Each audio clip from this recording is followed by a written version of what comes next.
Good morning and good afternoon, everyone. First of all, let me thank you all for coming here today. Good morning and welcome to all the respected speaker, dignitaries, and to all the participants. I hope you are all doing well and in good health. This is Muskan Gupta, Coordinator Disaster Risk Reduction at ROS India, Bhopal, and a DRR Fellow at Youth for Resilience. It will be my pleasure to be a part of this session. Today, we came together for the 3-day training program on linking DRR and SDGs in the context of climate crisis, organized by NIDM, Ministry of Home Affairs, Government of India, in collaboration with Youth for Resilience. It's a great pleasure for me to introduce our first speaker of the day, Mr. Loy Rigo. He's a practitioner with 40 years of leadership and technical work on governance, program development, and implementation on disaster preparedness, risk reduction, resilience, and adaptation to man-made and natural risk, and their mainstreaming into sustainable development, particularly in partnership building, advocacy, mobilization.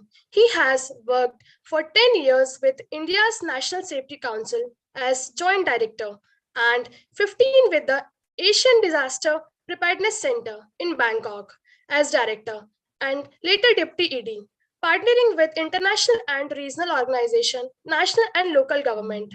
Over to you, sir.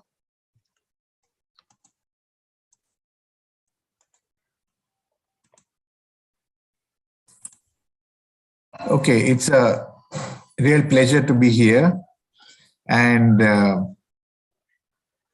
I think I'll jump straight into my presentation. It's a pleasure to be able to speak. And Yes, sir. I attended. Can you hear me?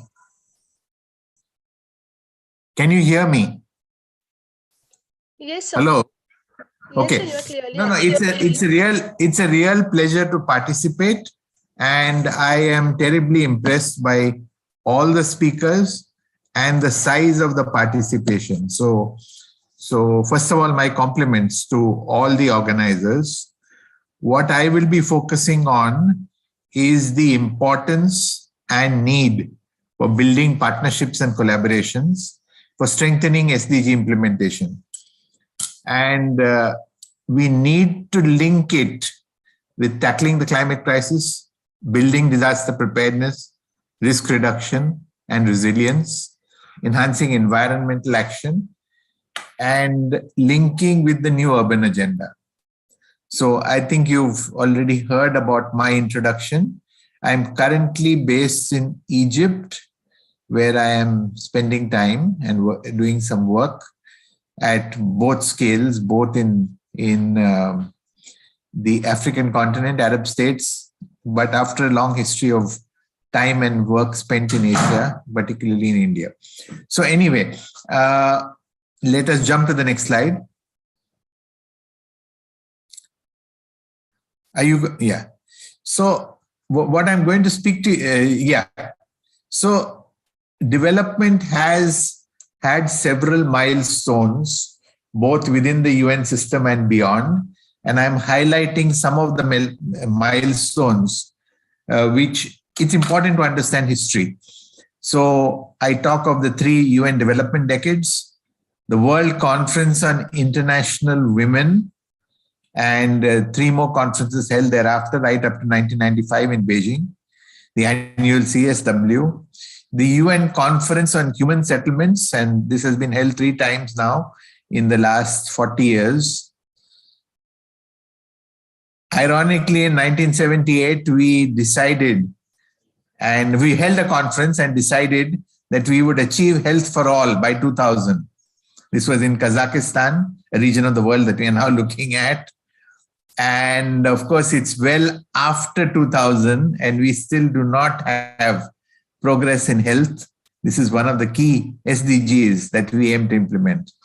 So too, the International Drinking Water Supply and Sanitation Decade in the 90s, 80s, the World Population Conference and Education for All. So sectorally, we have had development discussions and action plans and implementation for several decades. Next slide.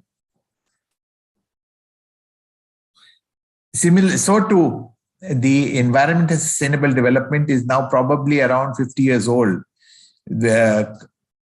In 1972 June, we had the Stockholm Conference, and this year we will be talking 50 years from then.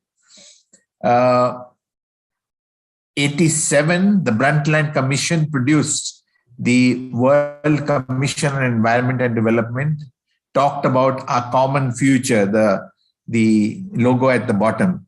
And it is important to read it if you haven't read it. Not necessarily focus on the whole thing, but understand some of its key conclusions. Agenda 21 was a landmark conference held in Rio, that's in Brazil, as far back as 1992.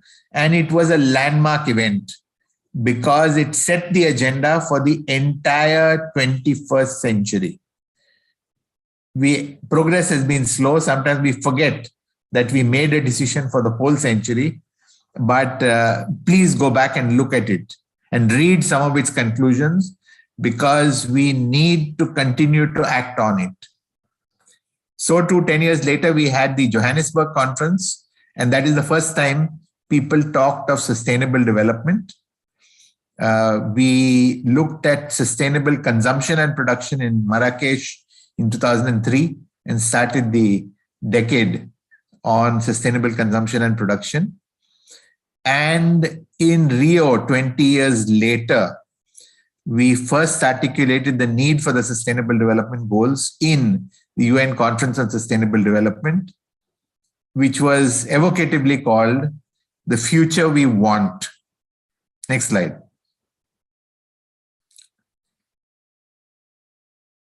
There have been several milestones in sustainable development. So we talked of the 3 decades. I would like to emphasize the MDGs, because that's what started us off for those of us more recently involved. And you can see the 8 MDGs mentioned there below. The UN World Summit also discussed it in Johannesburg. And we led to the development of the Sustainable Development Goals. And we are well into their implementation, almost halfway through. Next slide. So too, disaster preparedness, risk reduction, and resilience building have been with us for almost half a decade, half a century, from the 70s. So 1990 to 99 was the International Decade for Natural Disaster Reduction. We had the Yokohama Conference in 94, the second World Conference in Kobe in 2005, January, on its 10th anniversary of the Kobe earthquake. And within a few weeks of the tsunami, which took place in 2004. And the third World Conference on DRR established the Sendai framework. And this is what we are implementing for the last several years. And we have a target to achieve by 2030. India has established the Coalition for Disaster Resilient Infrastructure. And when I last checked it, we saw that 29 countries have become members. And this is innovative, evocative, and much more, of course, needs to be done. Next slide.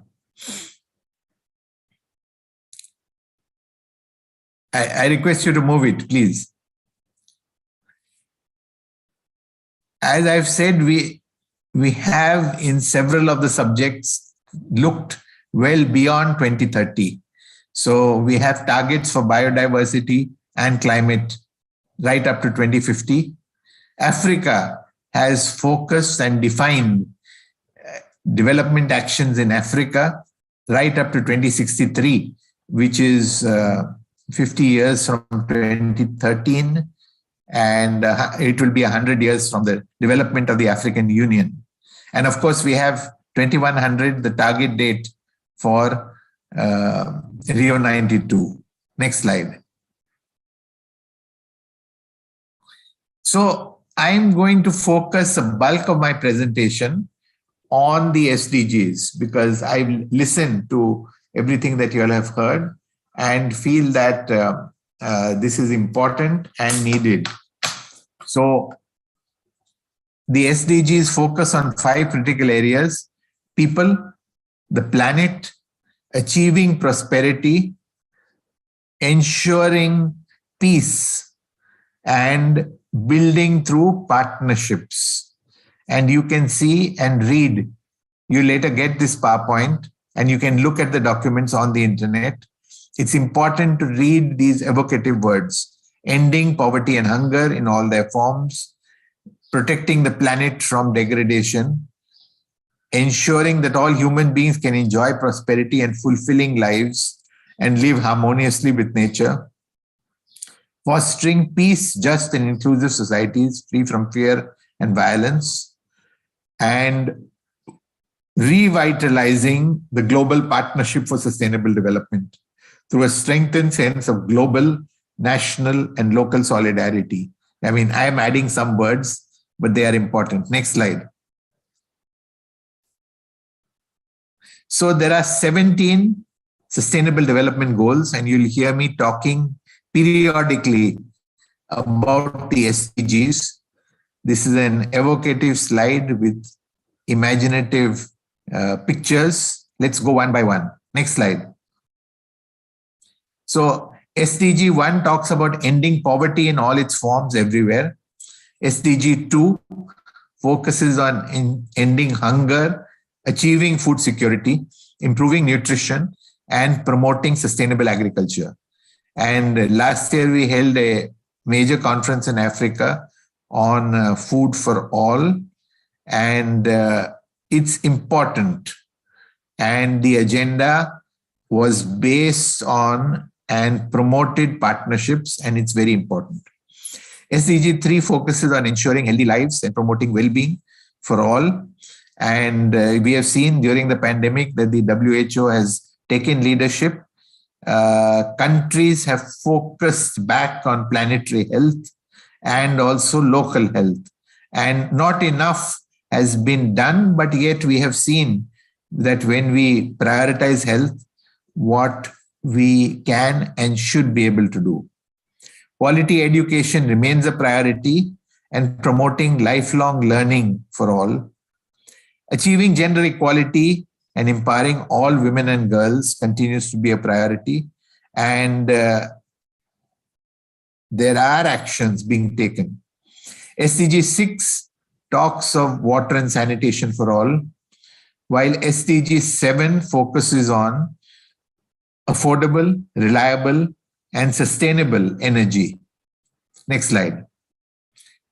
SDG 8 promotes sustained, inclusive, and sustainable economic growth, but focus on decent work for all.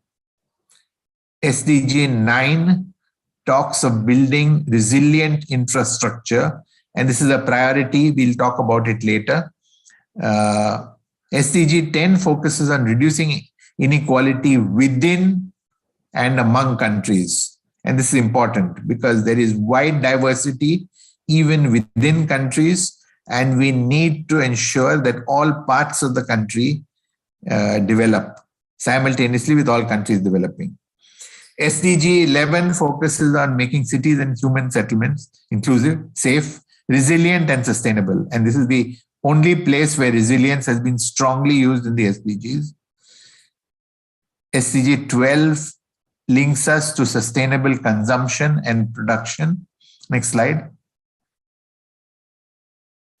13 focuses on climate change and its impacts, and we'll be talking more about it. 14 talks about using the oceans, seas, and marine resources sustainably.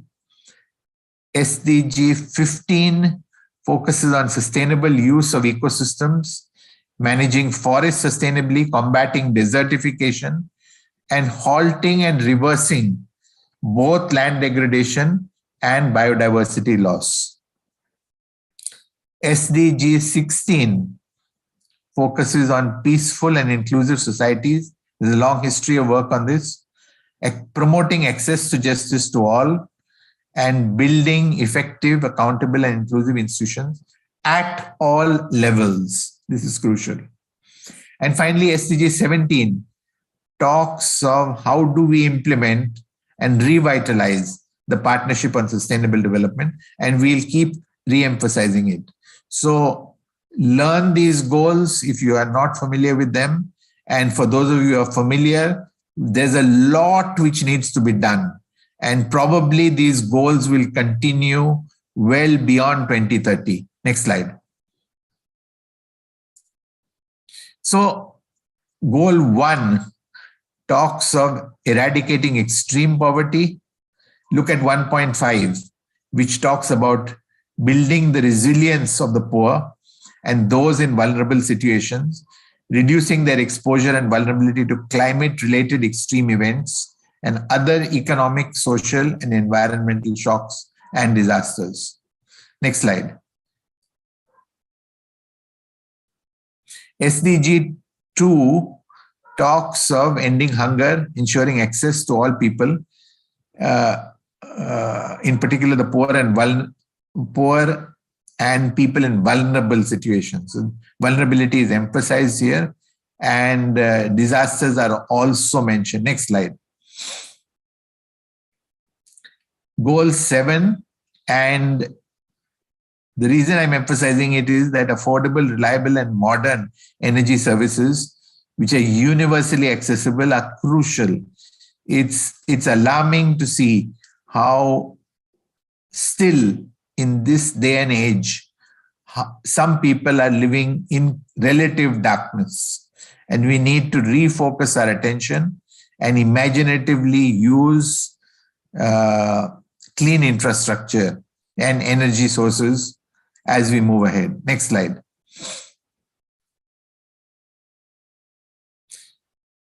This is, as I said, the important slide which focuses on reliable, sustainable, and resilient infrastructure, including transboundary infrastructure. Next slide.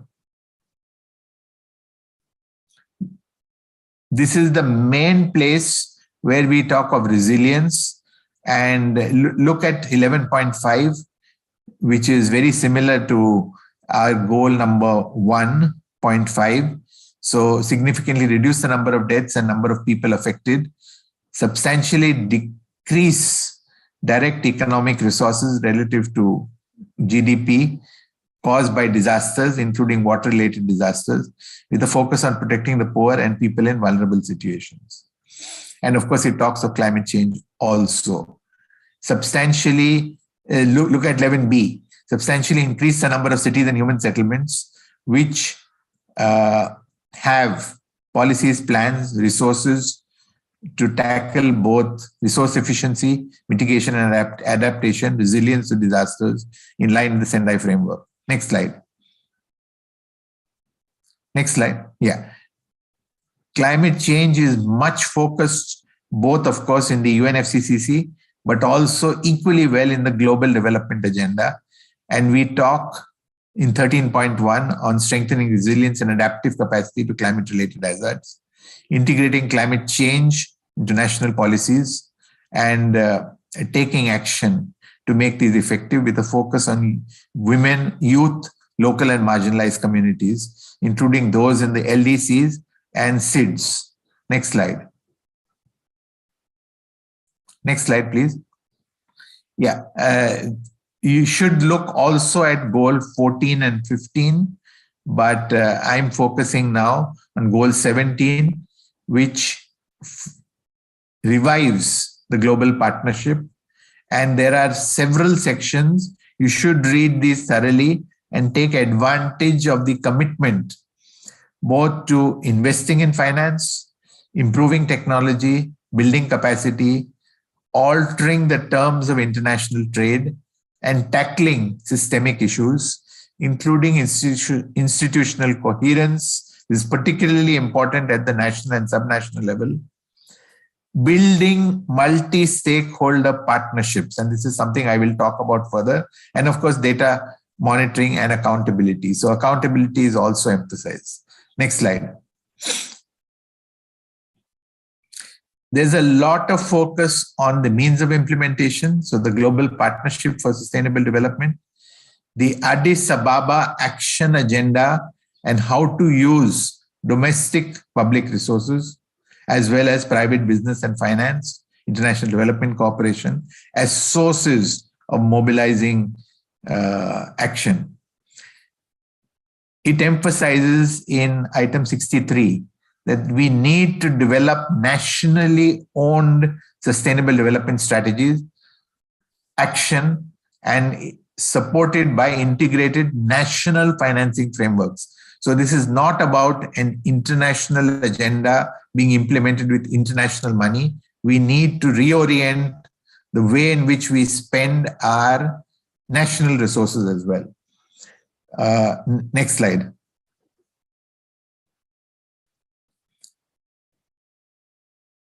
Well, it emphasizes that the SDGs need to be taken together and that they are universal, indivisible, and interlinked. And we need both technology. We have the high-level political forum which meets annually, and this is something which needs to be taken ahead. Next slide. Next slide. Next slide. There is a useful report. No, go back one slide, on the progress made in Asia Pacific in selected SDGs. And 1 minute. Yeah. So it talks, I picked up only some figures from SDG 1, 2, 7, and 9. And I'm not going to read out. It's there in the slide. We'll be sharing it with you. But there's a lot of progress that has been reported. There's a lot of action which needs to be tackled. Next slide. Next slide. SDG 11 talks of disasters.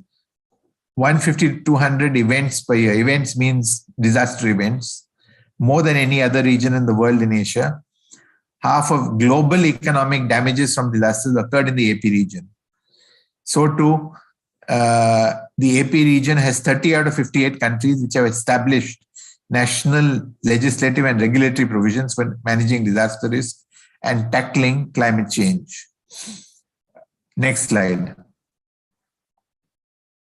I haven't been able to project on a slide the progress made in Africa, but I'm living in Africa and I do see commitment, institutions, and action being taken. I have done some study on it, but I was not able to prepare a separate slide on it. But I'm happy to engage and support the actions being taken in each of the countries, quite apart from the action all across Africa. Next slide. Next slide. Yeah. This is an important instrument which you should be able to understand, monitor, and use. So there are voluntary national reviews that take place in every country once in 3 years or so. Globally, VNRs have been held starting from 2016 and have continued for 5 years since, 6 years since. This year will focus on 5 of the SDGs, including SDG 17. So please check what is happening regionally, nationally, and of course, globally in June. The high-level political forum talks of accelerated action and transformative pathways and is being implemented through a decade of action for the SDGs. So let us operationalize and deliver. We are already 2 years into the decade and there's not much time left. We have slowed down with the COVID situation and therefore we need to accelerate action if we are to move things ahead. Next slide. Next slide. This is important. There is a document and I would urge you all to read it. So the UN, I think, focused on studying SDG implementation in 6 of the states, and they are quite widespread. Maldives, Sri Lanka, and Thailand in Asia, Kenya in Africa, Mexico in in the Americas, and Samoa in the Pacific.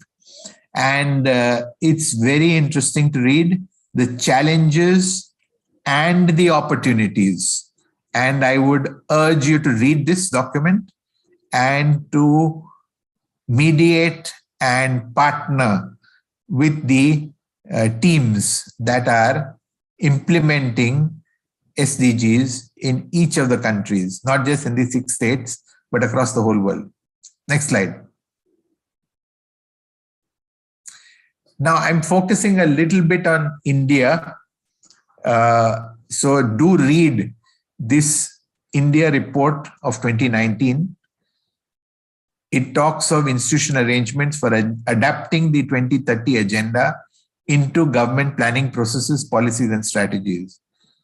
And it is developed by Niti Aayog, but in partnership with a range of ministries, departments, and state governments.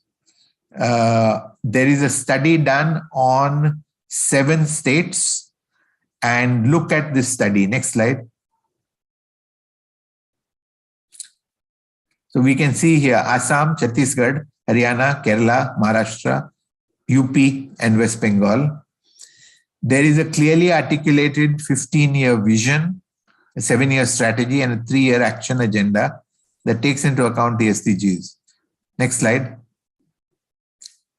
The main effort has been to dovetail into the National Development Agenda. Here you can see a table on the activities in these 7 states, both actions taken and actions yet to be done on awareness, stakeholder involvement, and capacity building. So these are opportunities for NGOs, local governments, and citizens to get involved. Next slide. Next slide, next slide. Yeah. There is effort at building horizontal policy coherence across ministries in partnership with many. Equally well, there is an emphasis at localization. So the so-called achieving of vertical policy coherence. And read these words carefully because they can be used in our arguments, particularly if you are arguing from the side of local organizations or local governments. We can build on it. Next slide.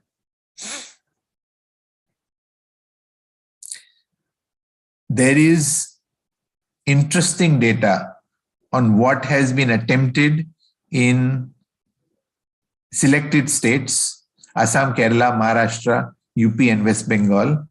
And interestingly enough, it emphasizes what has been done and what more needs to be done. And I think local organizations, particularly in India, should take advantage of this. Next slide. Yeah, this is a focus on what has been achieved in India under target 1.5 of the SDGs.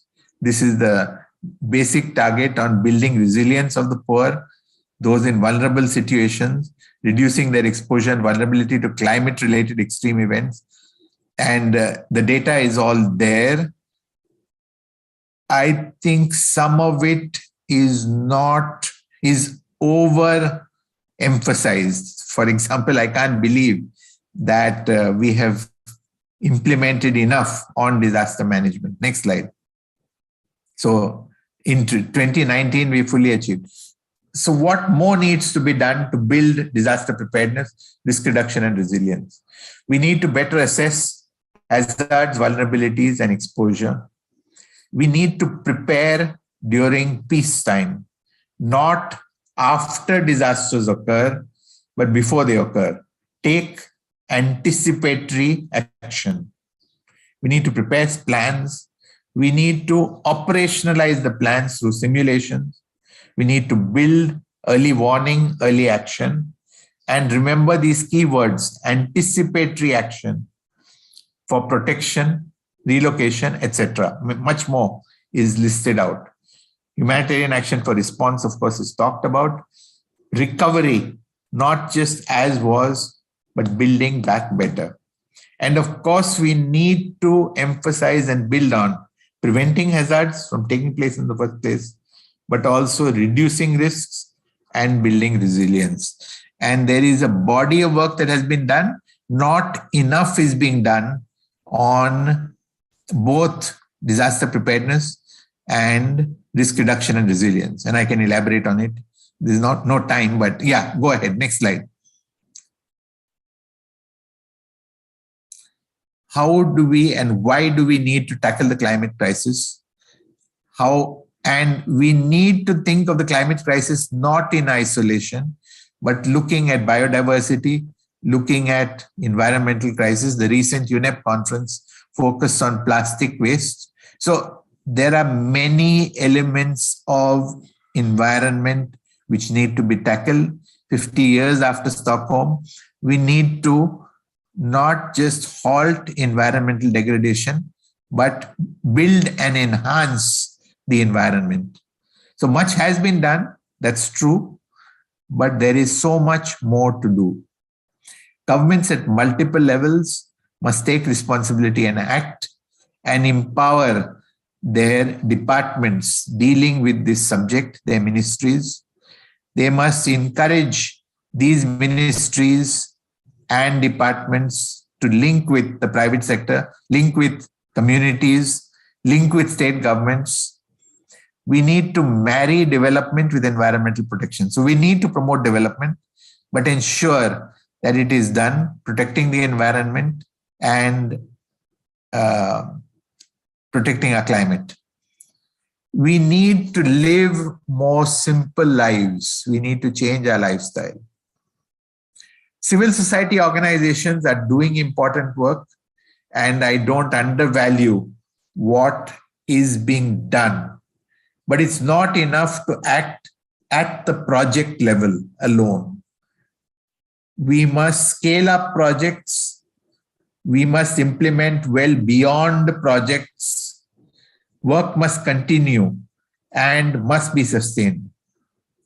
So the last point I want to emphasize is that environmental organizations must work with other sectors, both the development sector, the disaster reduction sector, and the disaster preparedness sector. Next slide. So this is re-emphasizing some of the key points in the title slide. So we need to build partnerships and collaborations across government with development cooperation partners, civil society, the Red Crescent and Red Cross, UN partners, I've listed several of them, regional organizations, national organizations, subnational organizations, business and the private sector. We need to work with and through foundations. We need to build partnerships with universities and researchers. We need to work with elected and appointed officials. We must lead, but we must also follow others. And as much as we need leadership, we also require followership. And this is a hard lesson to learn, but it's an important lesson to learn.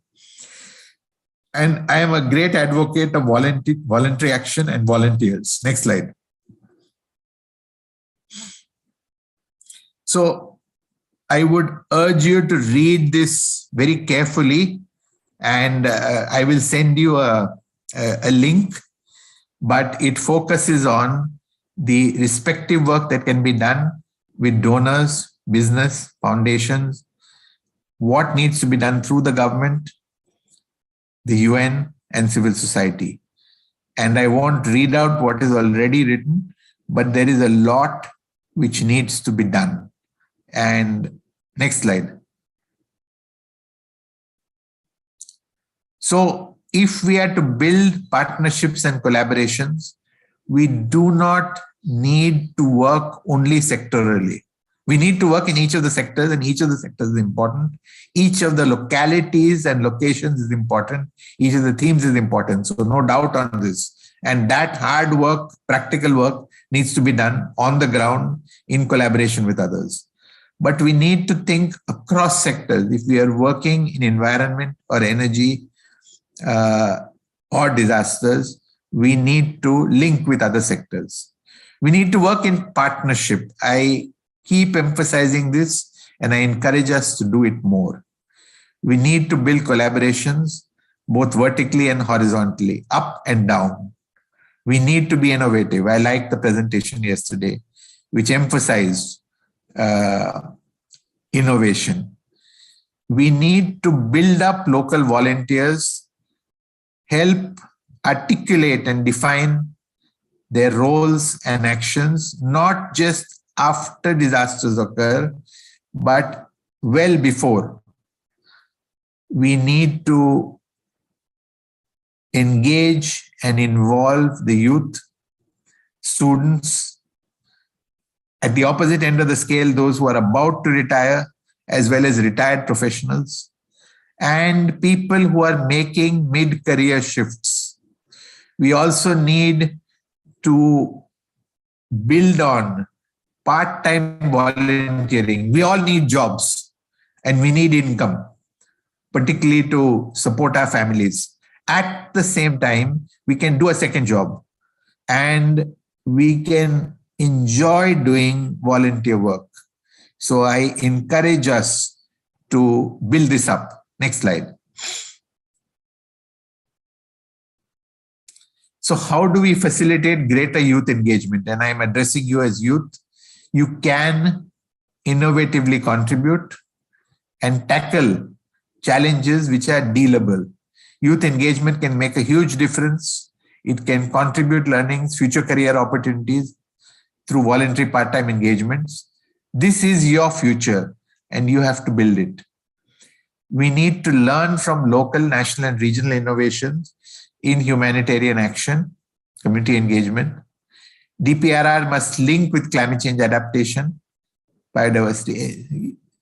We need to recognize challenges of scale, how to sustain beyond projects and how to expand. We need to value routinization, not just think beyond projects. And we need to recognize the power of and support local governments, NGOs, volunteer organizations, and volunteers, and engage and work with them in communities. So these are my thoughts. I think this is the last slide. Next one. So I'm sure you have thousands of questions. Please ask them. Contact me both verbally now, quickly, put up your hands. I saw one hand raised, and also write directly by email, both to the organizers, Youth for Resilience, NIDM, but also to me directly, and I'm happy to assist all of you. And don't just post it on LinkedIn, because this page vanishes later. I don't know how to retrieve it, but do send me text emails. Okay, I'm encouraging and inviting Josiah to ask your question. All right. Hello? Yeah, I'm listening. Can you hear me? Joseph, yeah. Oh, Josiah is going to talk. No. Anyway, you figure it out. I don't know. Josiah, can you hear me? I can hear somebody. I can hear. I don't know who it is. Put on your camera if you can, but if you can't, don't worry. Talk. All right. Here I am. I'm in Nigeria.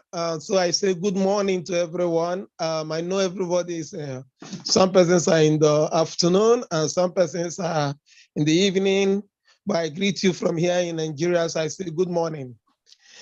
Yeah, mine is not really a question. First, I want to appreciate your lecture about partnership and collaboration. I also want to appreciate all the persons that have been talking, lecturing us on how we can be innovative when it comes to climate change. I really appreciate everyone. But I actually want to point out something. Over the years, I have listened to a lot of discussions when it comes to climate change, when it comes to environmental issues. there is something, including human rights, okay, there is something they have not really paid attention to, and that is language.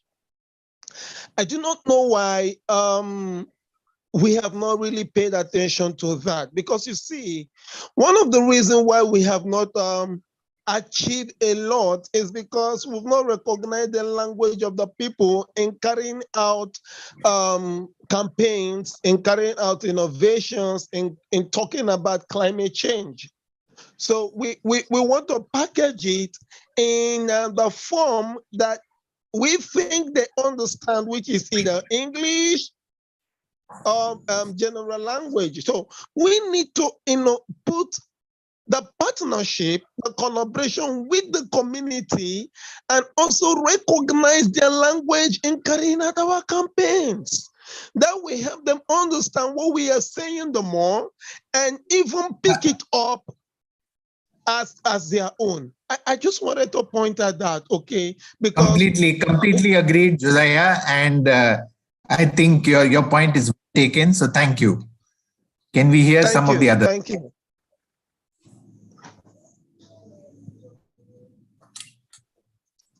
Who's talking next, Rashmi or?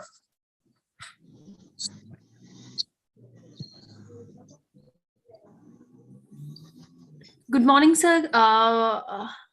Good morning, sir. I'm Rashmi. I am studying public policy at TERI University now, Masters in Public Policy and Sustainable Development. So, like you showed, like we have achieved many milestones in case of India as well. So I was studying about SDG India Index. So I actually have doubts about the data that are being represented, if we are like considering monitoring and evaluation based on the data, how much we have achieved.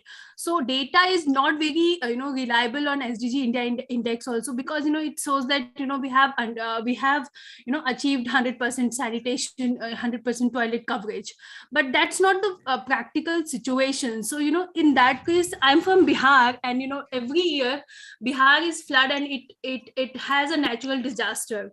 So that kind of data actually manipulates the kind of work that needs to be done. So that's what my question is, sir. So I also work for development organizations. So how should we how we can tackle that issue, sir? Yeah, actually tackle the challenges that you see. Disasters are not going to go away, so they need to be not just responded to when they occur, but well in advance. And we need to work much more on preparedness, on mitigation, on resilience building. So completely agreed with you, and a lot more work needs to be done. The SDGs will continue well beyond. Go ahead. Sumaya ji, Ayodel,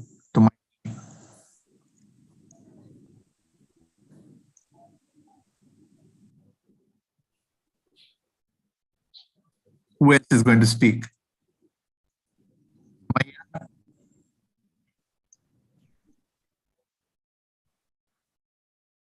Unmute yourself.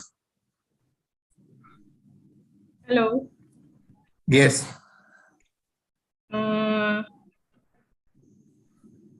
Hello. Yeah, I can hear you. Go ahead, please talk. Yes, thank you for organizing, give me a chance for talking. You arranged a very wonderful session all these days, but I am attend only one day session. Some personal engagement, but your program is so much nice. You can collaborate so much to 81 participants all over the world.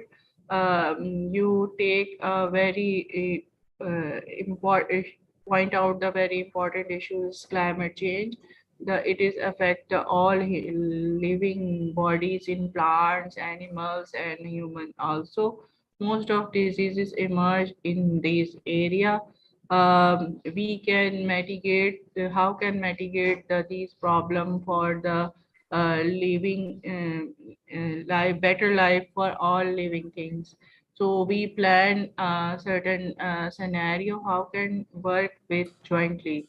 because the climate change is not a single state issue, it is a global issue. We jointly work to each other to adopt the open science strategy to do something. The mitigation of climate change is plantation and the smartly use of the natural resources is available in our world. Completely agreed. Completely agreed. Which country are you from, by the way? I'm Dr. Samia. I'm consultant microbiologist from University in Karachi and Pakistan. So Pakistan. Okay, great, great, great. I'm so happy to talk to somebody from Pakistan. Yeah, absolutely agreed. Much more needs to be done, and we need to act. So we need to act in partnership with local government. So completely agreed with you, and let's continue to communicate over email. Tumaini or Gardi or Katiba. And I think we have to hand over to the next speaker in a few minutes, but let us hear in any order. So I request you to take another question at the end of this session because Mr. Bhavesh Okay, has joined that's fine. us. That's fine. Yeah. That's Thank you fine. for your In fact, may I request 1 minute? Wait. The only point I want to make is that Tumaini, Gardi, and Katiba, please write your questions out. If there are comments, that's also welcome. And copy it to my email as well, quite apart from posting it here. That will help so that I will understand what you want to say and respond to it. Go ahead. Back to you. Thank you very much, sir, for your informative session. Now, I would like to invite Mr. Bhavesh Swami. He is a lead of energy cleaning policy and engagement at the Climate Project Foundation India. He has worked with central, state, and other civic authorities on climate change action. Today, he is going to talk about local leadership to build resilience. Over to you, sir.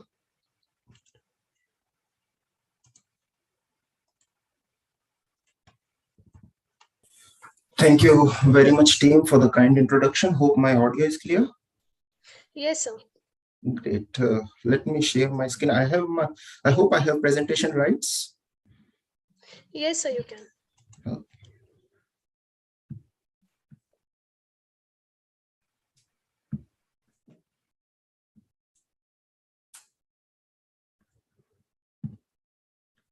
Visible out there? Yes, sir. Great. Greetings of the day, dear participants, and thanks for the opportunity, team, NIDM, and all the people involved from the organizers' side.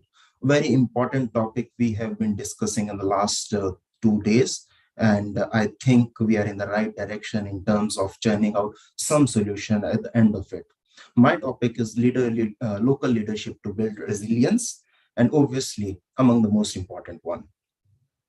As my previous speaker was mentioning, left and right, and very much correct also.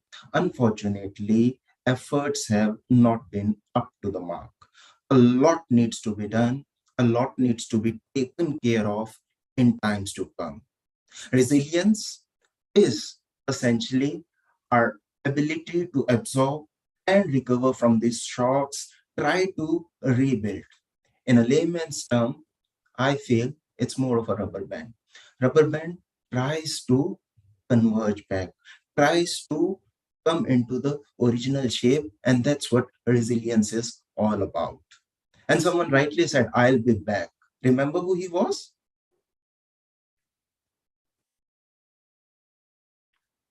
Obviously, he was Arnold. And if I'm speaking of local leadership, let me tell you, he is a champion of local leadership. After coming towards the government side, he was among the first one to take this R20 regions on climate change forward. By the way, he is again a friend of climate reality. We have been interacting with him. Bay Area has been doing a lot with respect to climate change adaptation under his stewardship. And he has been a face on that part as well. Well, coming to the main topic again, the resilience framework essentially asks for 360-degree approach. Two-way communication is the key. Whatever is happening at the local level need to go back to the top and essentially solutions need to be formed. But unfortunately, till date, solutions are coming top down. ICLAI was having a 300 project survey. Less than one third were having comments incorporated from, say, backward integration. That's the kind of thing, unfortunately, implementing. So what's the solution out there? Probably an inverted pyramid. Does an inverted pyramid approach works? That we are having decisions, we are having problems and solution areas coming from the bottom of the pyramid and percolating down to the top inwards. Unfortunately, it's a mix of two. We need to have decisions coming from the top, but inverted parameters in between. The communications, the decision making can definitely take place via stakeholders engagements, taking them in the middle of it. Thus, two-way communication, as we call it. But why is climate change important in the first place? Today, we have discussed enough. Local resilience, local climate change is something that happens. It is not happening to a nation. It's happening across a region. Vulnerabilities happen like this. We need to integrate those approaches. We need to come together more and more beyond the regional boundaries, beyond the transcendent boundaries. And who else is telling us? Obviously, Paris Agreement was among the big platform which told us that having local discussion on these matters is something that matters more and more. And who are the front end of it? Probably the municipalities, which are driving the climate change in times to come. How they are doing it, we'll be discussing it in detail afterwards. But this is essentially the framework. Engagement is the key. Assessment, or where are we standing with respect to the local climate change matter, is something that needs to be kept an eye on. Then the vulnerability assessments as to how much deep it would impact in times to come if we are not acting, or if we are acting in time. Resilience planning matters. Monitoring and review, even more important, so that others may take a lessons without getting disturbed for themselves, in case we can do that. And the most important part, where is the money flowing in for such initiatives, for such endeavors? Good part is, with the kind of technology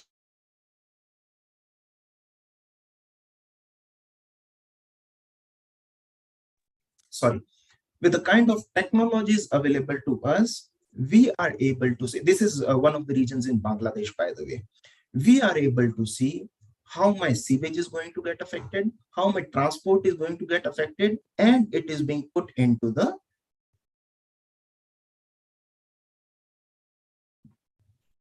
municipal charter or the municipal profile of that region. And that's how we are able to gauge those tick marks as to what probably can go wrong, right, and our effort onto that part. Another important document that's applicable across is something coming from C40 cities. Probably take a screenshot of it wherever you are working, a very comprehensive document which can be made applicable as you are making your local level development in times to come. And at the end of it, as we are speaking of two-way communication, climate resilience is a combination of mitigation and adaptation effort. Adaptation, obviously, is something that we are doing in the immediate sphere of a disaster, immediate sphere of the things that are taking place. Mitigation is something, obviously, that we ought to do so that the disaster does not take place in the first place. And then there are convergence in between, which we'll be discussing. As far as inventories are concerned, there are scope 1, 2, 3 emissions. In case one is not knowing, obviously scope 1 is something that matters in the local context. Scope 2, electricity generated at a source, probably 100, 200 X kilometers from your place. And then scope 3 is something, the terrestrial emissions coming from, say, airports, coming from, say, airlines or other things, which you are not directly getting affected, but as a whole, as an entity, we all are getting affected. We need to understand the GHG emissions in the big part of it. Converging locally, how much are different stakeholders taking note of each other and having a conversation among each other is again something that matters. An example out here is coming from Atlanta, where water management, environment practices, afforestation, energy, every stakeholders are being defined within a boundary of local convergence within a municipality. Just take a cognizance where your municipality, where your local context has taken up such an initiative. In case not, please come forward and try to see how different stakeholders can probably start these conversations in times to come. Last but not the least, money matters. How it is flowing, where would money come for as far as that project is concerned, as far as that development work is concerned. We have Jeff, we have bilateral, multilateral agencies working, which are providing such kind of concessional financing and other instruments across the globe. Our national agencies are not prone to it. They are working quite holistically, but at the same time, priorities need to be defined. What are our priorities dovetailing from the local level of it? Since a lot of people have joined from Africa, I give you an example. I have joined from Africa. I give you an example from Kenya. Almost a decade ago, the Kenya County Climate Change Fund was being created. It started initiated in Isiolo and later was replicated at Garissa, Kitui, Makoy, and Wazir, the surrounding regions of it. What they did was try to make these counties understand climate finance flow better and probably implement in their municipal budgets and implementation otherwise. Local leadership was empowered. They were given priorities to make decisions. It was later integrated to other legislation, and monitoring and evaluation was also taking place simultaneously as the projects were being implemented along with data analysis. Good part, there was a very seamless replication that took place in other counties. How it got started in the first place, just 2% of the budget was being allocated via these funds so as to dovetail with the existing municipality budgets. There were information tools being developed, vulnerability assessment tools were being developed, and monitoring and implement and evaluation system gave them an impetus as to how we can keep a track on what's being implemented out there. 100 community-led, say, different initiatives got benefited to something like 5 lakh people. Incredible work has been done out there. Good part, by the way, people have been speaking of having enhanced income out there. Livelihoods have increased. Now, the new project means an extension of it is being developed, which is taking place in nationwide, means other counties also. And World Bank as well as Embassy of Sweden is being involved for this replication. So my friends from Africa, please take a cognizance of this project, the National Climate Change Action Plan at Kenya, and probably we'll find a good replication potential coming from its implementation. Obviously, replication matters, and sometimes it's at a developed place also. Something has happened nice in say other regions, and replication is good for other places as well. I give you some examples out here. Across the globe, participatory approach is helping us take similar strides in times to come. These are all local-led developments, essentially climate change mitigation and adaptation projects. And who is the beneficiary at the end of it? You and me. Happy faces are guaranteed, obviously.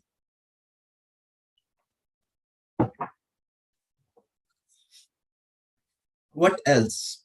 The very debate of equity, the very debate of equality, equity, and justice is also taken care of with these kind of implementations because every person is getting affected differently. There are rich and poor, there are marginalized societies as well. But in this whole debate of climate change, unfortunately, whether it's a developed nation or a developing nation, everybody is getting affected to a degree which is unheard of, unprecedented. And that's the reason we are able to find justice also addressed via such projects. But there might be a question arising among you that when municipalities are working or when the bigger stakeholders are working, what as you and me, individuals, can do?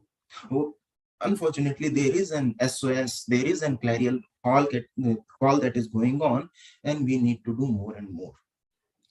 I see the missing note as far as individual action is concerned. Not everything can be done by others. We need to take a stride onto that part. Remember the last man standing, remember the intersectionality of it. We are affected at the end of it. Remember the happy faces. How would that be achieved? By our action from you and me, especially by the youth of it. So someone said that children are the future for mankind. Imagine youth are the present. Youth are something that needs to be empowered. Their work needs to be dovetailed in the scheme of things more and more officially, unofficially, via any source, because it is going to be a lot of two-way communication as well. Why youth matters? You are connected. Probably 30 years ago or 40 years ago, it was difficult for a person like me to understand what is happening as far as Ethiopia is concerned, as far as US, UK is concerned. But today, with the connections that we have developed, we are able to gauge projects in a more holistic manner. We are able to understand and probably provide help to each other via implementations. Then you innovate also with your ideas, with your kind of newer mindsets. These replications, these newer ideas also get implemented in a more faster network.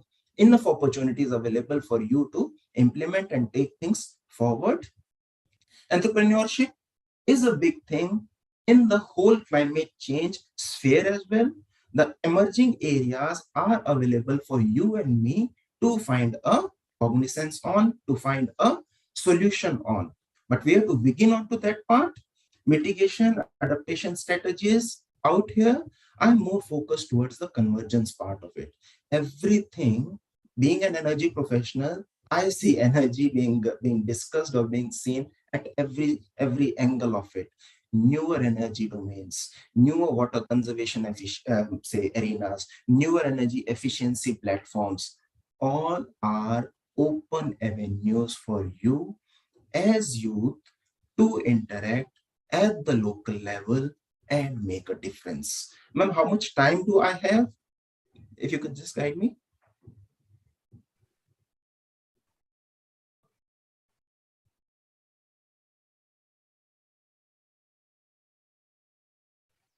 So 27 minutes more you can take. Great. Thank you. So that's coming from energy background and across the globe. If you look at local level adaptation projects, local level mitigation projects, energy has been discussed as one of the fundamental areas that need to be tackled for local energy resilience. I'll be diving deep to some extent. Let's dive deeper out here. As far as India is concerned, energy access, energy security, energy sustainability, and obviously energy efficiency is something that matters. And to the best of my understanding, it's applicable across the globe. We need to have energy access for an equitable future. We need to have a secured energy future. The energy should be sustainable, coming from green sources. We have seen it all. And obviously energy efficiency matters in the first part of it. Let's begin. Any ideas what's happening out here, or probably what's wrong out here?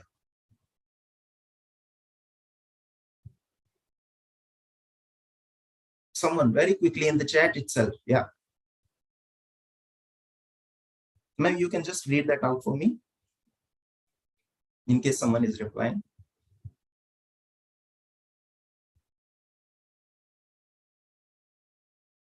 What's wrong out here?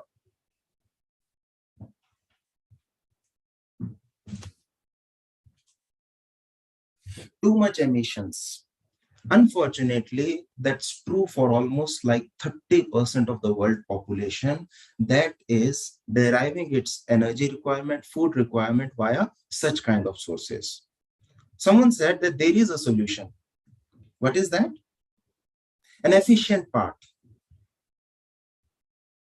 Clean cook stoves. Clean cook stoves, 50% lesser fuel consumption, 80% lesser emissions. How so? Can someone answer that?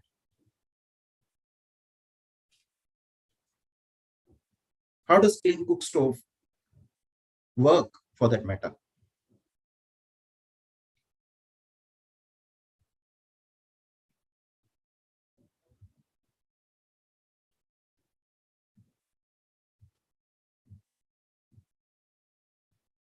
Well, essentially, complete combustion is taking place. I take you to your secondary classes, and that's where reduced emissions are happening because of complete combustion, and that's what energy is all about. If I see the schematic diagram of it, this is how it happens, and under the bottom of it, we are having enough oxygen available for us to have a complete combustion. More oxygen is available to have the fuel, the wood stock burned completely. Now imagine across the globe, as I say this, 30% people are using inefficient ways of burning in the rural sphere. You and me, as youth, as empowered, as local climate change resilient leaders, can't we come forward and have these simple instruments taken forward via us, via our instruments, via our techniques, because it doesn't require a village to do the things. It requires you and me. Same goes for India's emission story. Unfortunately, whatever we have been showing out there is essentially metaphoric in the bigger sphere of it. Across the globe, 40% plus of energy is still generated via dirty sources, via coal. In India, it's more than 60%.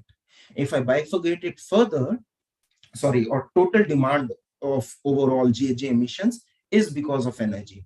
If I divide it further, dirty sources are something more than 50% of my overall energy matrix. And that's where it matters to lower down our emissions, to take action at the local level of it.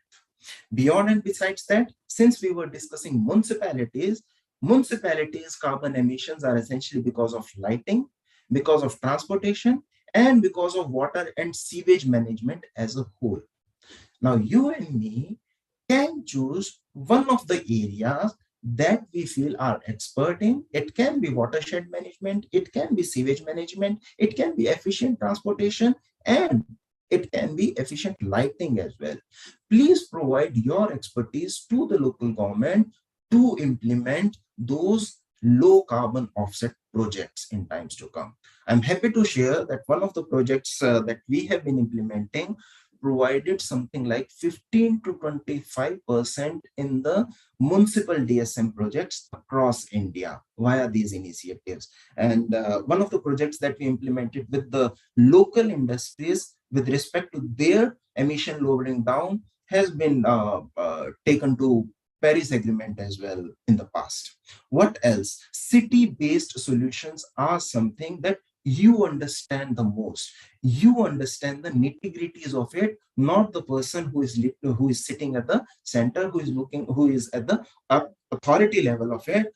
You ought to provide solutions. You ought to provide guidelines. You ought to provide suggestions to them that these are the projects that need to be implemented, which are a ray of hope. By the way, CO2 emission reduction project is still on. This was a challenge initiated by Virgin Atlantic, and unfortunately, winners are still to be found out.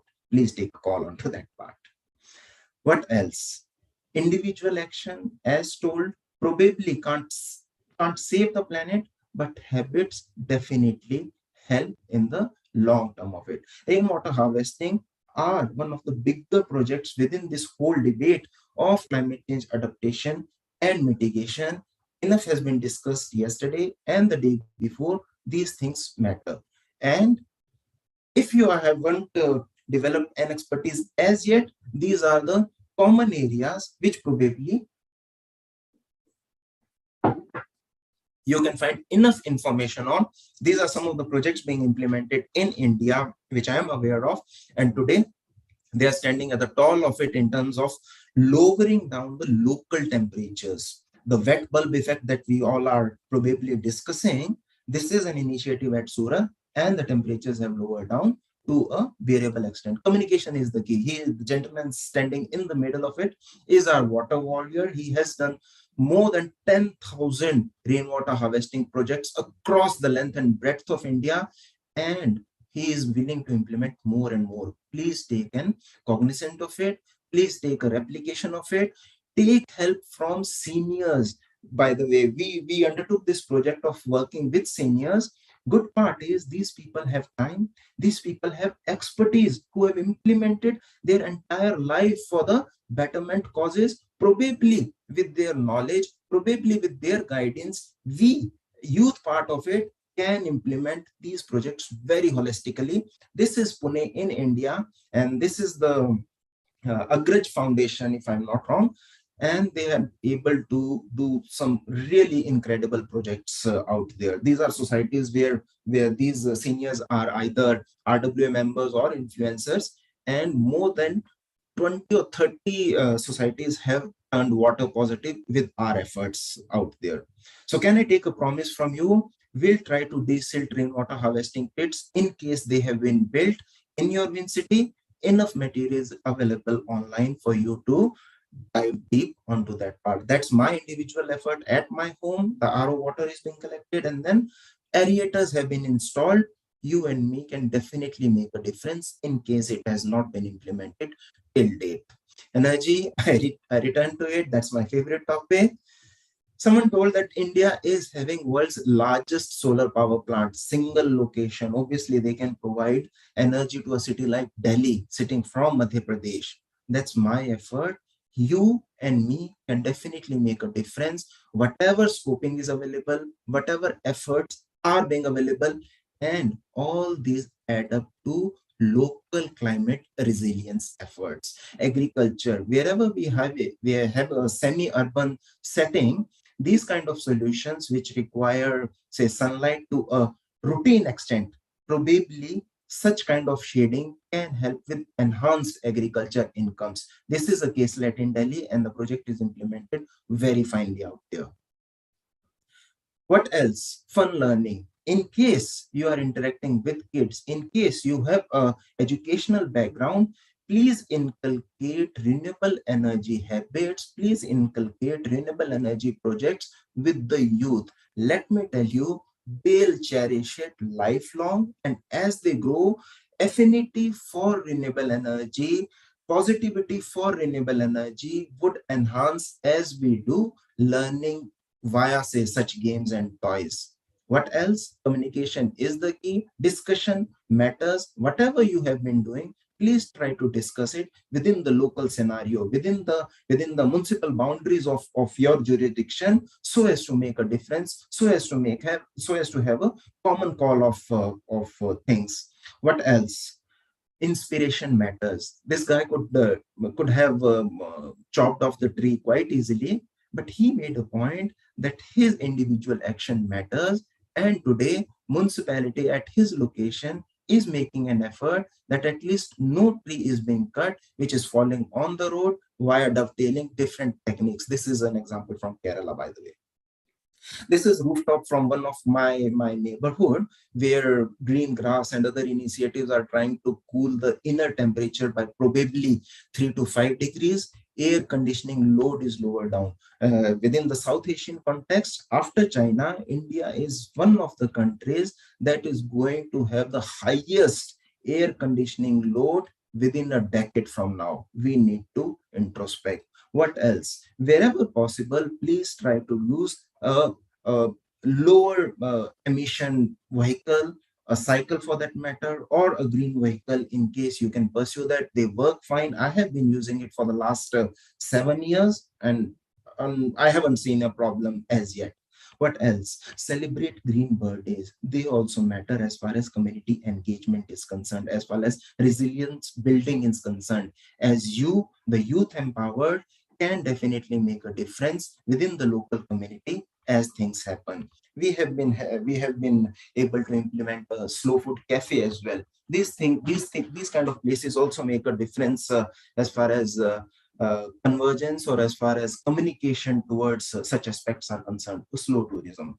It's not necessary to go for any monument or any thing for that matter. Sometimes tourism can happen just like that only.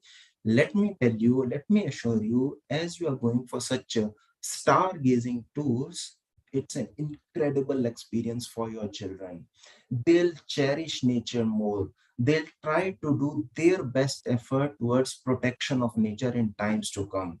That's the power of nature and connecting with your efforts. Obviously, volunteerism matter.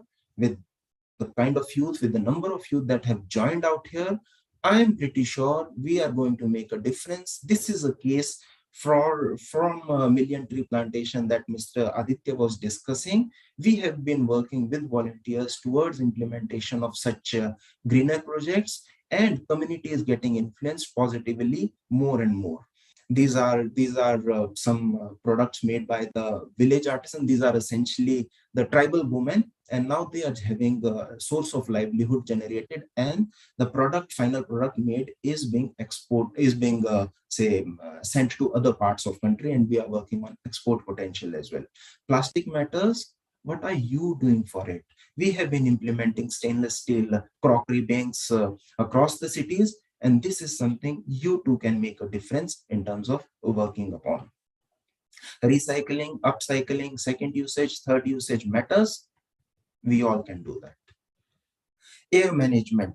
Almost across the globe, there is a big debate going on as to how to manage air, which again is something into thin air.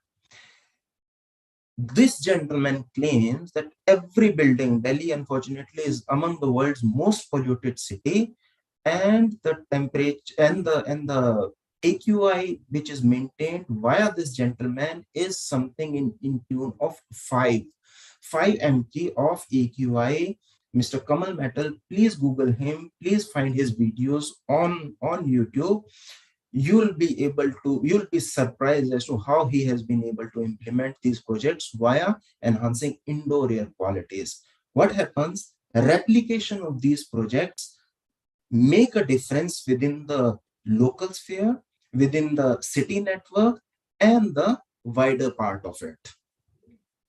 These projects matter. Some people say these are ornamentals, but if taken care of, definitely they are able to reduce temperatures within the local boundaries in tune of 2 to 5 degrees. It matters. And what our friend was telling yesterday, inculcate even the youngsters. You are youth, inculcate children onto that part. Those green campus programs that my colleague Smriti was discussing is a good starting node towards implementing of such greenhouse gas reduction projects within the school boundaries. The outside AQI is something in tune of 300, but as soon as you venture inside, the AQI has turned down almost 100 lower. And with these kind of shadings, the temperature at the veranda is further lowering down. Now, these are not high cost projects. You and me, if take a cognizance of it, if take a replication of it, can make a difference within the county level, within the city level of it. Plastic Tetra Paks matter, and this is a music lab that has been created by the school students as they return back from their holidays. And today, professional recordings are taken place at this studio in one of the schools where Green Campus project was being implemented. Influence is everywhere. It's you and me that needs to take effort onto that part.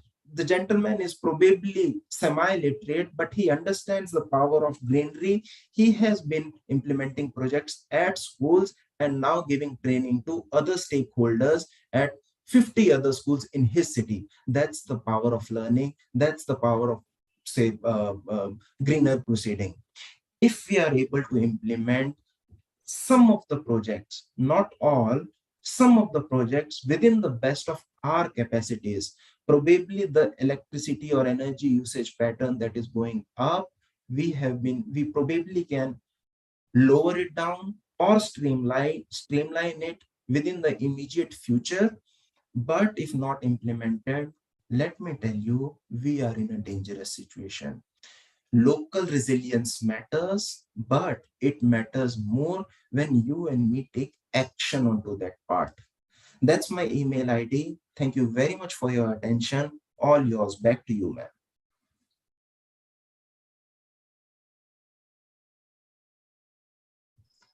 Thank you very much, sir, for your informative session. Now we'll take forward our question answer round.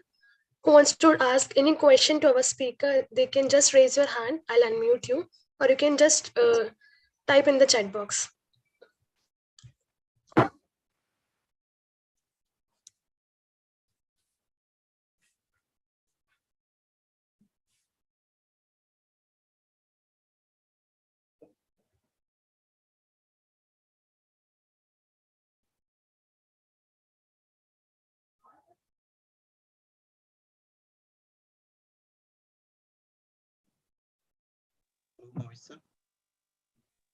Hello, everyone.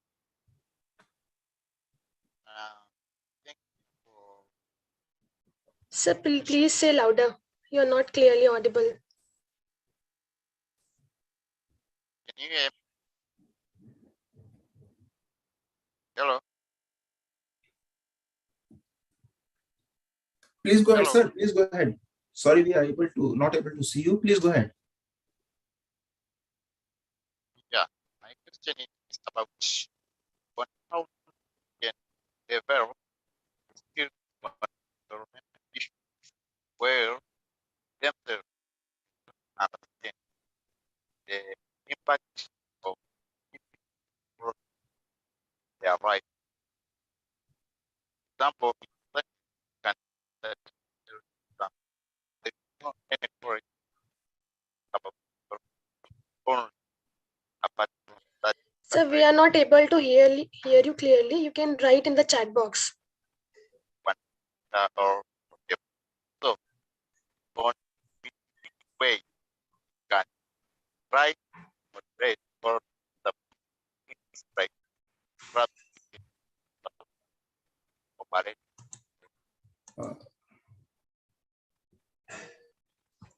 Yeah, sorry, sir. Probably the network is down. You can just put your point in the chat, and our collaborators out here would probably take a look to that.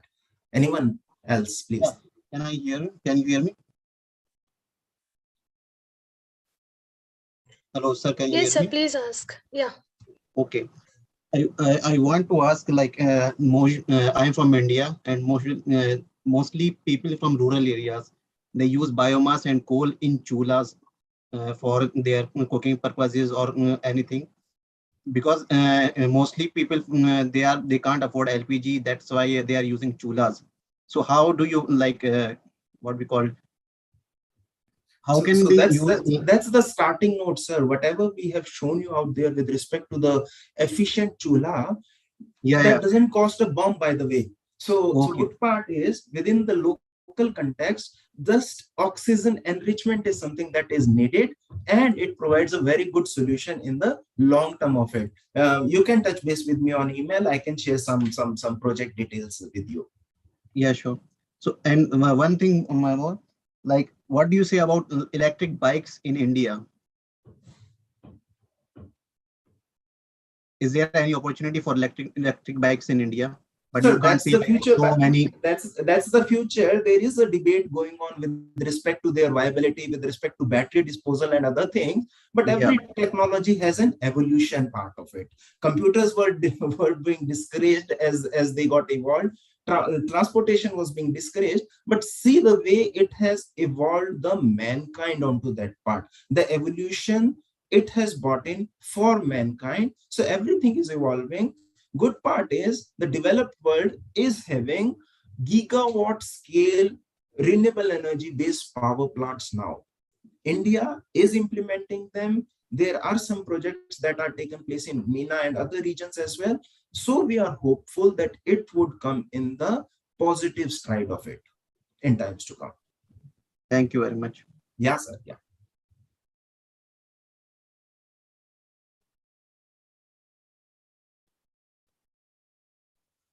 Hello? Hello? Yes, ma'am. Please. Okay. Thank you. Hello, everybody. I'm Mary from Cameroon. My question is that Africa, in particular, the country of sub-Saharan African, country which the process of development, how could it compensate for the industrial development while protecting nature? How do you think we are going to compensate it? Sorry, I'm not able to gauge that. You are asking how countries like Cameroon can develop in the right endeavor of it? Sorry, yeah, if I'm not... the industrial development while protecting nature. So good part is, yeah, good part is we need to identify our strengths as well. Cameroon, to the best of my understanding, is having a lot of agriculture-based infrastructure available to it. So we don't need to dovetail and see towards a developed nation what they have done. We need to see how our agriculture, how our local initiatives can be dovetailed to the best extent possible. So that involves agriculture degradation reduction as well. This reduces your methane emissions to a great extent, at the same time enhancing livelihood of the local people. If I'm not wrong, there was a plantation project or something that happened in Cameroon, and that was appreciated across the globe for its insight and usefulness. Yes. Okay. Thank you. Thank you very much.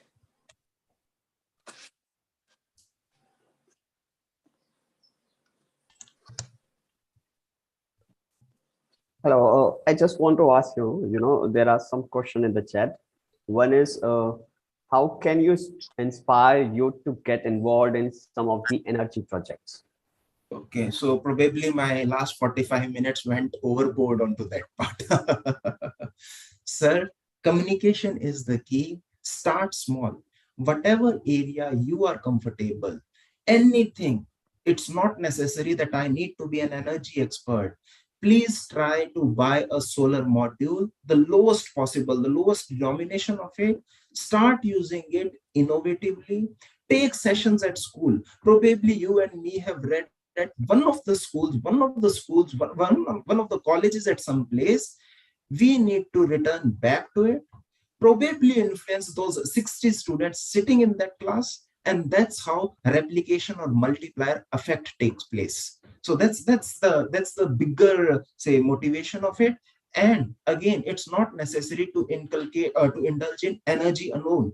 Various arenas. It can be agriculture also. So if I'm sitting in a village, sustainable agriculture, sustainable transportation onto that part is something that can motivate those 50 other students who are going to be entrepreneurs, agri-entrepreneurs in times to come.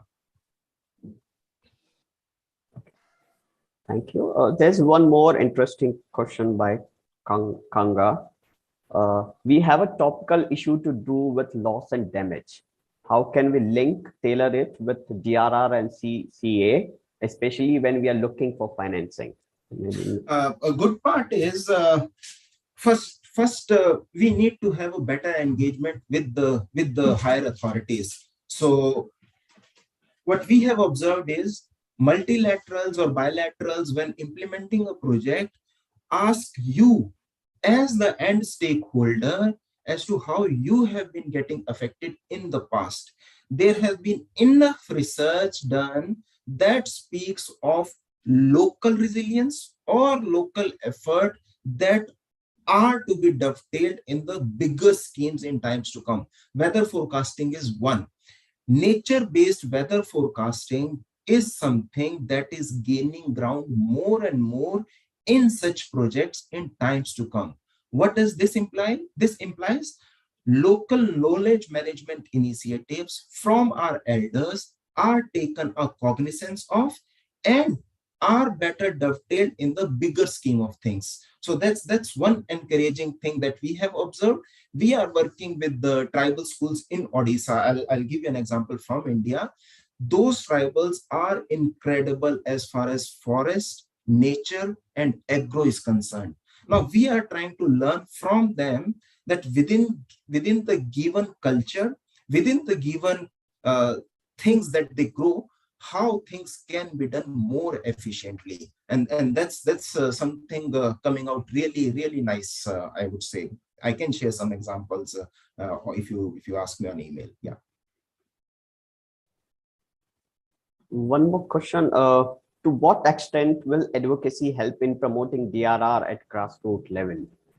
Where are other speakers gone? I think some questions. Mr. Loy, Mr. Loy. In case they are pointed to me or we are missing other speakers, please. Yeah. Dr. Sushma is here. She can also speak. Okay. Yeah. Yeah. Please, So, anything from me? Let me know. Yeah. Yeah. See, advocacy, again, it has to be across various levels. But what we encourage through in India, especially through our act, is advocacy at the national level, where you need to frame broader guidelines and broader, some policy frameworks and likewise. But then the way Disaster Management Act has been framed, the models at the national levels are replicated at the state and the district levels, because you need both the centralized and decentralized approach. So definitely for a lot of, programs and projects that are scaled down or, taken at the grassroots levels, or which actually need to be implemented there, through these guidelines, once, in place, you can have some customized, localized area-based solutions then advocated through maybe the PRI sectors.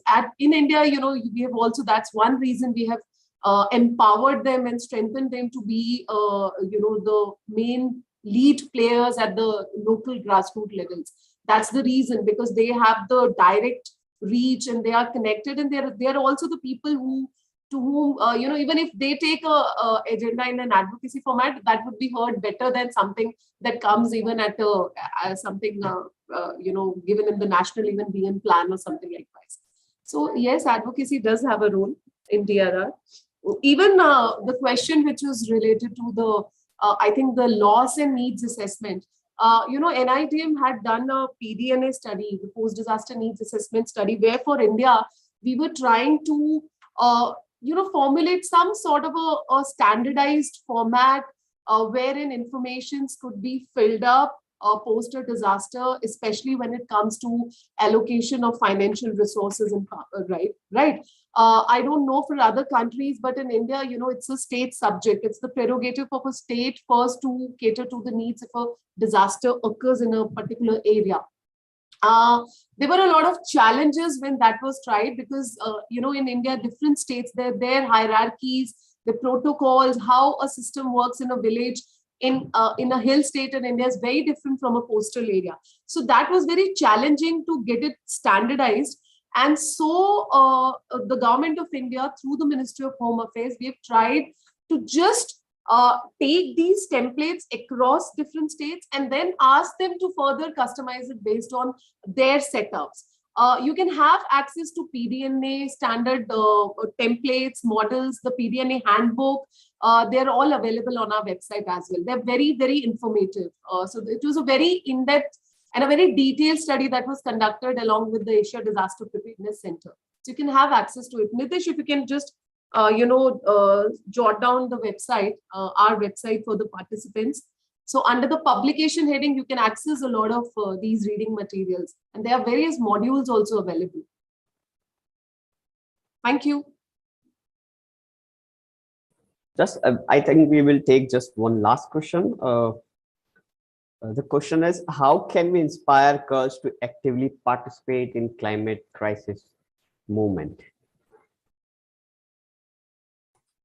Sushma ma'am, I think you can answer it. See, you actually, don't need to inspire them. I think they have a lot of not just knowledge and understanding. You need to empower them in terms of giving them those rights to come forward. What happens, I can speak from an Indian perspective only. So it's not that the females across our different terrains don't have a very good understanding. It's just that in terms of providing the rights and the opportunities, somewhere they lack. The way our lifestyles or the way our systems are, that is lacking. And perhaps this is, there must be similar concerns for other nations also. And perhaps realizing this need, you have the SDG 5 in place that talks specifically about catering to gender equality needs and empowering a girl child for higher education.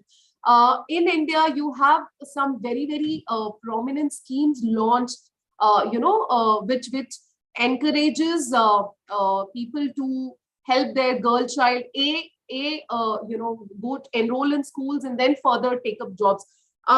If you look at how gender-based needs are, one, in terms of sensitization, it has to be across. Then it is not limited to, you don't need to take a sensitization approach or an awareness approach only for females. It's something that you have to take across populations, because the gender needs, they vary, and that also includes the needs and concerns of males. But I think women are very well, aware. They just need to be given some strengthening in terms of rights and provisions. That's something missing.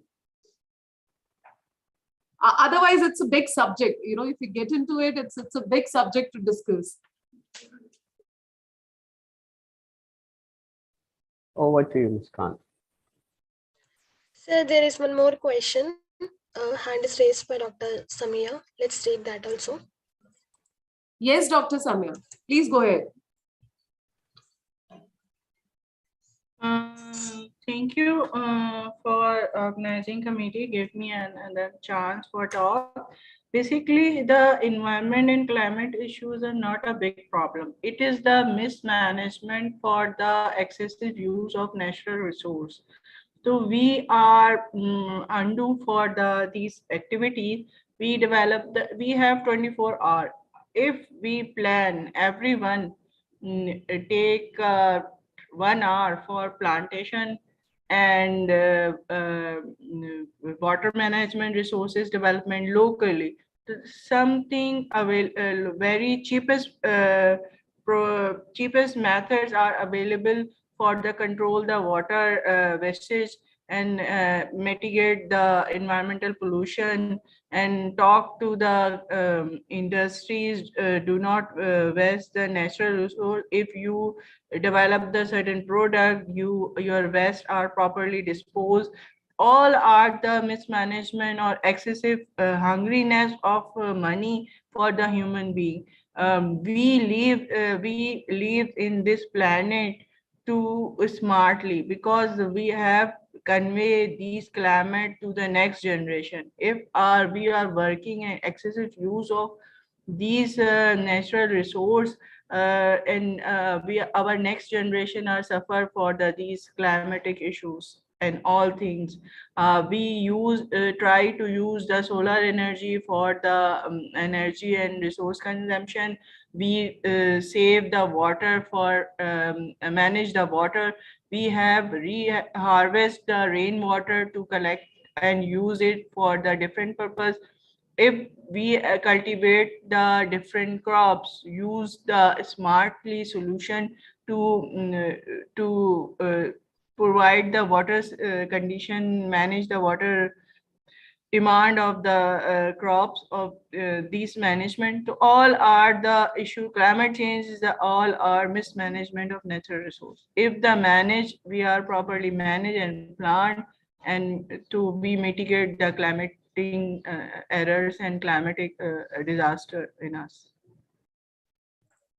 Yes, thank you, Dr. Samaya. That's very truly and aptly said. I always say this line. I always say that, we are not insensitive. We are just ignorant. So even if you want to take the agenda of mismanagement across masses, across, different communities, because a lot of people may not have access to even these kind of informations.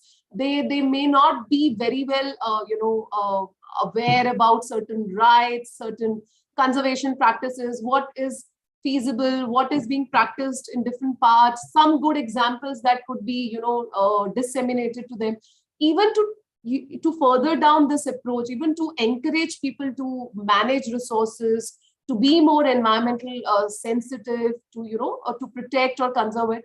I think some amount of training, awareness, sensitization needs to be percolated. It may differ from different places, but it still needs to be taken up. But yes, your points are very, very valid and well taken. Thank you. Thank you, everyone. Now I would like to invite Ms. Sushma Guleria for the concluding remark. She's assistant professor at NIDM. Over to you, ma'am. Thank you, Muskan, and warm good afternoon to all.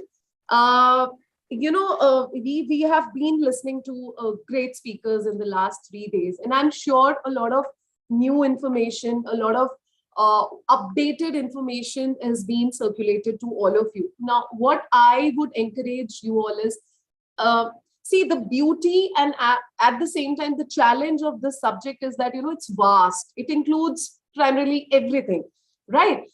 So there are people, or a lot of you, or all of you are working in different sectors, in different zones, with different challenges, with different strengths. Pick few good learnings, feasible, look at the feasibility of those learnings. At least try and imbibe one actionable agenda in your sectors, whichever field you are working in. There was like one of the participants had mentioned she works for girl child, right? So definitely you can take one good, learning, practical, actionable point for improving this kind of the gap that we have in SDG 5, right? So, take across two good learnings and put them to practice. That is one. It's imperative, it's important that even if you have the smallest of organization, your contribution in terms of, plan preparations is very important. We encourage line departments, we encourage institutes, we encourage organizations to have their own respective plans also in terms of, their own safety first and then taking the agenda forward. Rightly, I think I'm forgetting, I think Pundir sir had mentioned about the IPCC 6th report. Please, now is the time. Do have an access to that report. Go through it. See what is the latest statistics, what is in store for us, and what best we can pick from that report in terms of, like we've been deliberating and talking and harping about on the importance of climate change and how it is impacting us, right? Bhavesh ji had also presented some good examples of the green zones and all. And we have been saying that you are going to have more of heat spell durations in the coming times. And even I think Roy sir was mentioning about presumptive things. So you need to presume certain things and accordingly, put some action points. But it is important to take all these theory, all these informations into some actionable agenda points. That's something with which I would like to stop. And thank you all for joining us. Thank you, Nitish. Thank you, Muskan. Thank you very much, ma'am. Now, I would like to invite Mr. Nitish Barole from Youth for Resilience for the vote of thanks. Okay, thank you. Before I give my gratitude of words, there are a few announcements. As you can see, we are already posting feedback form in the chat box. So I request all of you to submit the feedback form only once and do it today. So we will be able to send you the certificates. Give us 3 or 4 days after you completed the form, so we will be able to send you the certificates. The second is we recorded all these sessions, and we are collecting the presentation from all the speakers. So we will be sending you all the materials what we received from the speakers and the recordings to all of you. So please don't worry about that. And one more thing, this is from your safety concern. We encourage you to network with other participants, but we will not, from our side, we will not ask you to share your personal contact details on the chat box. Please refrain from doing this. You can share your email ID, but don't share your personal contact and more details on the chat box that like I'm seeing in the chat box. So please make sure you are aware of that. So what I want to say, firstly, like my gratitude was to NIDM and the Climate Reality Project India for the collaboration we had for this event, and especially Dr. Shushma Masaradna, and we are grateful to both of them for their active coordination and the support. Also, we are very grateful to all the speakers who, for the last 3 days, they are sharing their personal experience, insight, and knowledge with all of us. And in the last, we are grateful to all of you, because I'm receiving a lot of mail. All of you are joining from early morning to late, very night from your respective country, and we are really grateful you are taking time to join us for this event, and hope to see you in our coming programs. And thank you very much. Thank you. Thank you very much, sir. At the last, I want everyone to turn on your camera.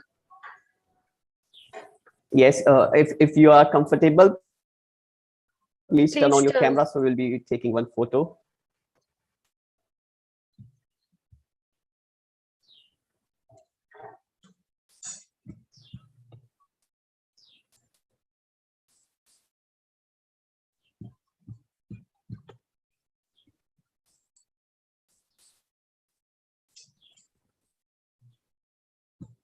Okay, it's really great to see all of you. Bye, everyone. Be safe. Take care. Yeah. Thank you.